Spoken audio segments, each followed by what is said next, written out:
what was your thought process? Like you seem to have a natural inclination to lead others. What was your philosophy, or what was kind of like the way that you led the team when you were a sales manager or sales director? I boomeranged back to Oracle. It was so refreshing. Chris Gandolfo is the SVP there. He changed their entire culture on the cloud side, and that's where I joined. And I joined the guy that was my manager in my first role, Alex Baird. He hired me because he stayed and became a VP, and he hired me as a frontline sales manager. And I inherited this team, and a lot of them had like 1-2 years experience, which is typically not the field seller pedigree, right? Like typically a field seller's got maybe 5 or 6 years of inside sales experience, maybe 2 to 4 on like the lower end.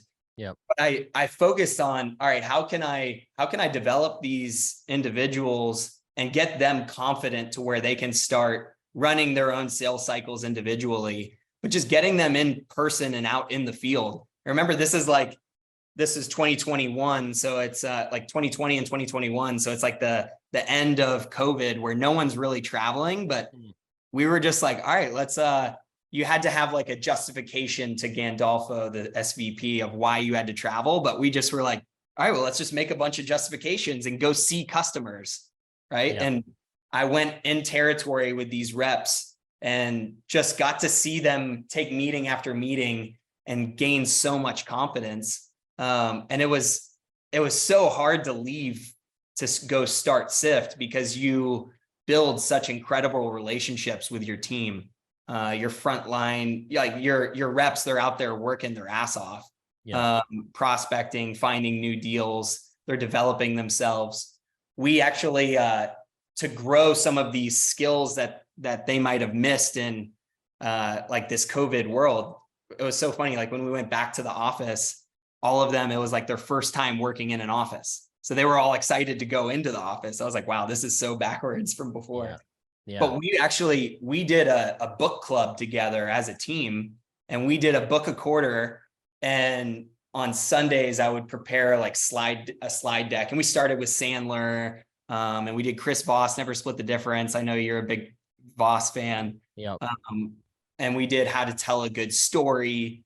And we did some other selling books. But it was just so great to, like, everybody was reading the chapters and we were kind of collaborating on it and try to develop their skill sets. And that's way outside of their job description, right? Like, who said you have to build a book report as a salesperson? But like, if you can learn to tell good stories and learn to negotiate and learn to prospect and learn how to run a deal, that's so valuable. And it was so cool to see them put it into action. Like, okay, as uncomfortable as it is to have a formal upfront contract, let's see you do it on this call, and like, it was just so cool to see these individuals progress. Yeah. I love the notion of getting in person and getting on the road. I actually I was talking to someone about this this week that, I found myself I'm 4 months into running this business, and the first like 3 months of it, overcomplicating a lot of things and building out all these sales sequences and trying to sell to all these cold people.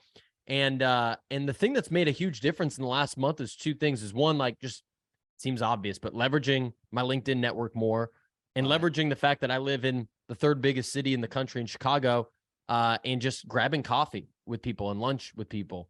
And I've done that. And in the last few weeks, I've probably done that once a day, or maybe 3 or 4 days a week, where I'm on the road, grabbing a coffee with someone.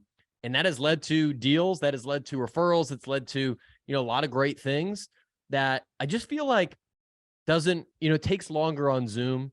And it's not as fun on Zoom, to be honest with you. I wish me and you were in person right now, at a table, and I don't, Zoom is necessary, I think, for the way of the world. But if you have an opportunity to get out in front of customers, whether it's making a business case to your VP to get on a plane, or if you have a regional territory and you can get in your car or something like that, man, that's where I still think that's where real deals get done. I still think that's the best way the best use of most salespeople's time if you are an AE and you're closing anything significant, deal size. It's not super, transactional.